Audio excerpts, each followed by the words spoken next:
ಏನ್ ನಡೀತಾ ಇತ್ತು ಅಂತ ಹೇಳಿ ಅಲ್ಲಿ ಏನ್ ನಡೀತಾ ಇತ್ತು ಅಂತ ಮಾಹಿತಿ ನಿಮಗೆ? ಇಲ್ಲಿ ಅಲ್ಲಿ ವೇಷವಾಟಿಕೆ ನಡೀತಾ ಇತ್ತು. ಇಲ್ಲಿ ಸುಮ್ಮನೆ ಯಾರು ದಾಳಿ ಮಾಡಲ್ಲ. ಪೊಲೀಸರು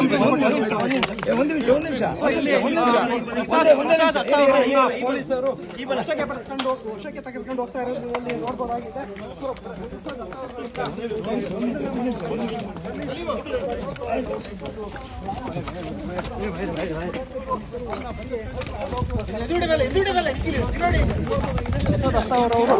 ದಾಳಿಯನ್ನು ಮಾಡಿದ್ದು ನಾವೇ ದಾಳಿಯನ್ನು ಮಾಡಿದ್ವಿ ಅಂತ ಹೇಳಿ ಅವರು